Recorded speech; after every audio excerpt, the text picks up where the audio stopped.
खबर है, विपक्षी मेंबर ऑफ पार्लियामेंट संसद के में सुरक्षा के सेंध के मामले में राष्ट्रपति से मिलेंगे। कल सुबह 10 बजे राष्ट्रपति से मिलेंगे।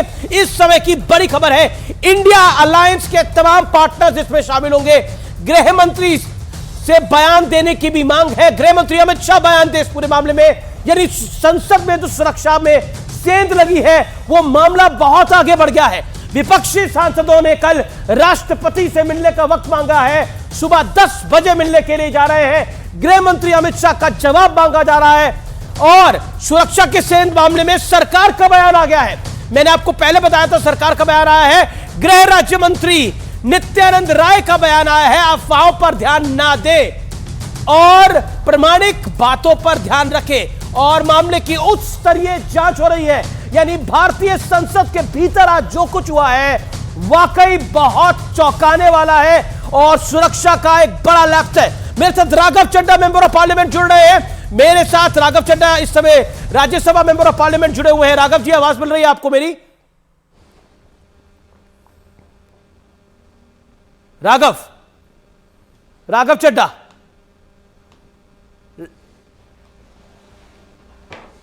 राघव जी आवाज मिल रही है आपको मेरी?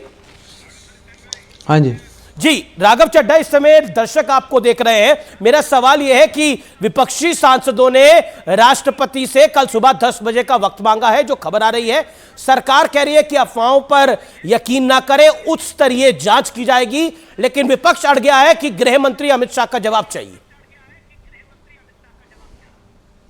देखिए, सबसे बड़ी बात तो यह है कि ये कोई मामूली सी सुरक्षा चूक नहीं है अमीश भाई। भारत का संसद इस देश की सबसे ज्यादा सुरक्षित इमारतों में से एक है। वो एक ऐसा चेंबर है जिसमें देश के प्रधानमंत्री, देश के गृह मंत्री, देश के उपराष्ट्रपति, लीडर ऑफ ऑपोजिशन और तमाम चुने हुए सांसद बैठते हैं जी। दूसरी चीज, हाई इंटेलिजेंस इनपुट्स सरकार के पास थे कि क्योंकि ये 22वीं बरसी है जो संसद भवन पे आतंकी हमला हुआ था उसके, तो उसके चलते सिक्योरिटी अपनी चरम पर थी। लेकिन फिर भी एक शख्स 3 लेयर ऑफ सिक्योरिटी को पास कर भाजपा के एक सांसद के हस्ताक्षर लेकर उसकी सहमति से उसके द्वारा फैसिलिटेटेड पास पे दर्शक दीर्घा में आ जाता है और वहां से हमारी लोकतंत्र के मंदिर जिसे हम कहते हैं टेंपल ऑफ डेमोक्रेसी, उस पे हमला करता है। कोई मामूली चूक नहीं है, ये लोकतंत्र पे प्रहार है।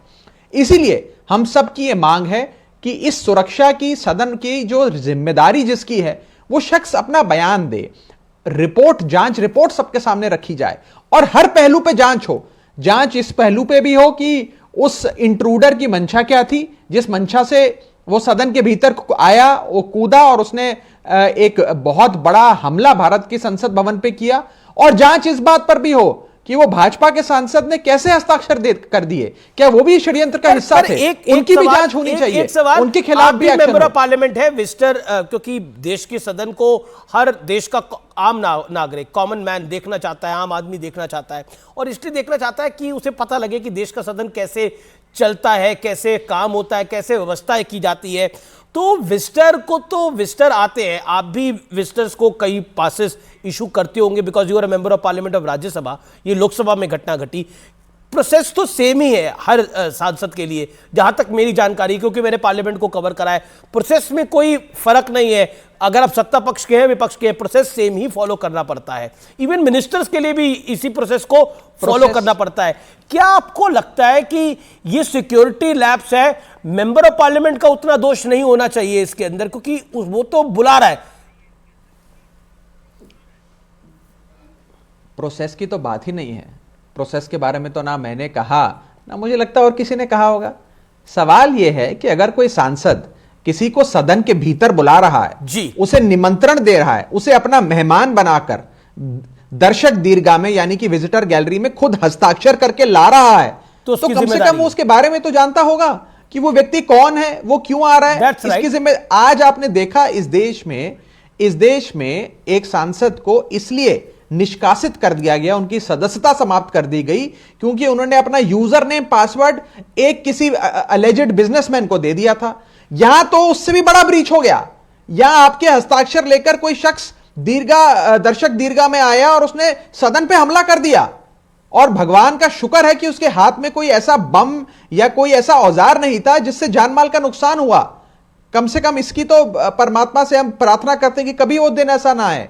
तो कम से कम उस सांसद की जांच तो हो। यदि हमारा अभी तो लोग कुछ ये भी कह रहे हैं, लोगों का तो ये भी कहना है कि यदि कोई विपक्ष का सांसद होता तो अभी तो उस पर एनएसए की धारा लग गई होती, एफआईआर हो गई होती, वो पुलिस कस्टडी में होता।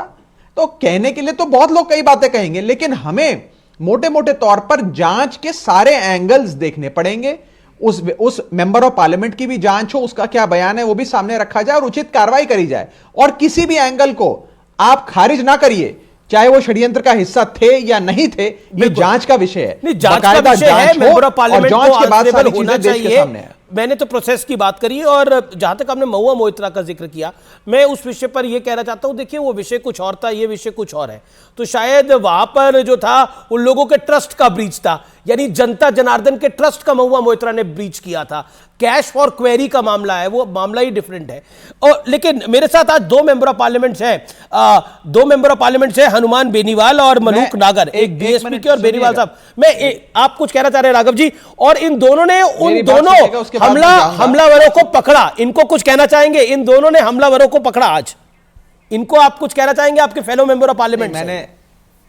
मैं दो चीजें कहना चाहूंगा। नहीं, मैंने बिल्कुल देखा, हनुमान बेनीवाल जी हमारे साथी हैं लोकसभा के, उन्होंने उसे धर दबोचा भी और उस शख्स को खींचकर सदन के बाहर किया। देखिए, मैं आपको एक बड़ी सरल सी बात समझाना चाहूंगा अमीश भाई, इसमें दोष कहां आता है।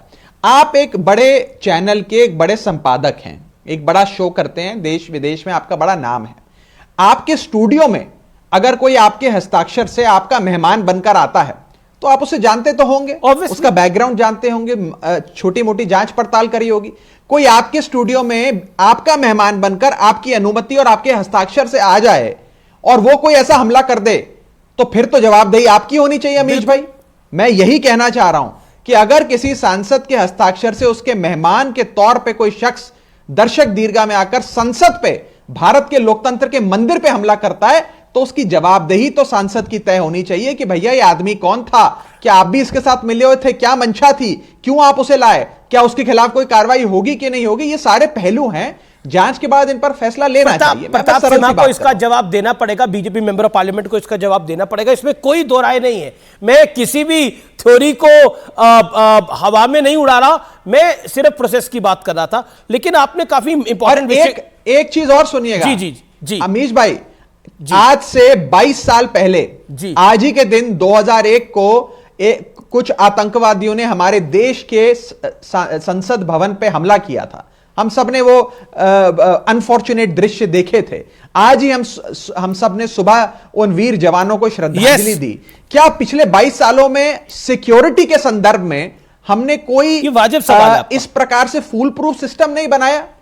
क्या हम 22 साल में हमने जो सीखा, जो 2001 में चूक हुई और उसके बाद भी लगातार 22 साल में जो सिक्योरिटी अपग्रेडेशंस होनी चाहिए थी, क्या हमने वो नहीं करी? ये वाजिब सवाल है, तो वो काम क्यों नहीं आई? ये वाजिब सवाल है कि अपग्रेडेशन हुई है, सारे जरूरी सवाल है जी, ये सारे सवाल है। आपका बहुत बहुत शुक्रिया हमारे साथ जुड़ने के लिए राघव। और बेनीवाल जी, आप कुछ कहना चाहते हैं? राघव भी आपको शुभकामनाएं दे रहे हैं, बेनीवाल जी और मलूक नागर। 10 सेकेंड बेनीवाल जी।